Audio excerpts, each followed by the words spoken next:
қазіргі таңда осы шақырылған күннің әсерінен немесе бір қисынсыз антропогендік факторлардың әсерінен осы біздің жасыл өсімдіктер күлге айналып жатады.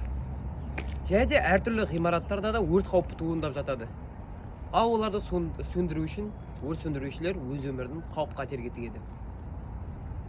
Олардың өмірі қауіп қатерге тікпей, сол өрттің алдын алу үшін және де оны өрт сөндірушілер ақ сөндіру үшін біз осы AgRescue роботын ойлап таптық.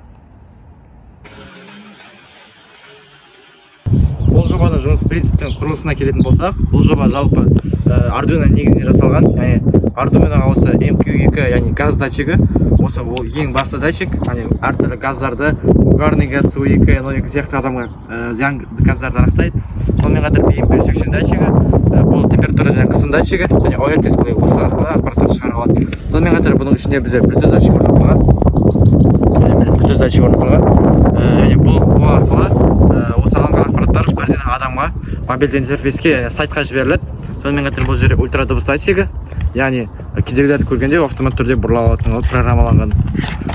Яғни бұл робот өте кішкентай, кез келген жерден өтіп, адамдардың бар жоғын немесе газдардың бар жоғын анықтай алады. Жаңа айтып өткенде бұл жерде датчик Bluetooth бар, яғни осы жерде газдың белгілері немесе бір улы газдың анықталса, ол бірден осы сайтқа жібереді. Мысалы, мен демалғанда суы газы бөлінеді дегенде карбон моноксид суы деңгейі осы жерде данжер, қауіпті деңгейге барды. Мысалы, осындай, мен өзі үрлеген жоқпын, яғни өзі нормальный деген сөз. Бұл жоба аз шығын алғанымен көптеген адамдардың өмірін құтқарады. Мысалы келетін болсақ, материалдық тұрғыдан қарасақ, бұл роботты біз 20 000 теңгеге құрастырып шығардық.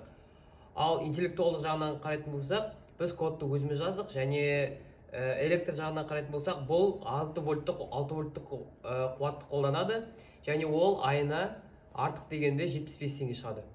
Және оның тиімділігі өте арзан, яғни қолжетімді, және де осы кішкентай робот арқылы көптеген адамдардың өмірін құтқаруға болады. Біз бұл роботты жақсартамыз, яғни оның даму жоспары болашаққа деген сұранысы өте үлкен. Мысалға біз болашақта осы дөңгелектерін бұл жер пластмассалық прототиптің орнына жылу оқшаулағыш, яғни өртке жанбайтын материалдарына сағымыз келеді. Мысалы, бұл жерде мыс фольгасы, ол өртке төзімді, сол сияқты осы корпусында осы мыс фольгасымен қаптау ойымызда бар. Қорытындылай келе, бұл AgRescue роботы арзан әрі тиімді. Арзан болғанымен, ол көптеген мыңдаған адамдардың өмірін құтқарады, жауынгерлік іске барады. Жоба бізден, қолдау сізден.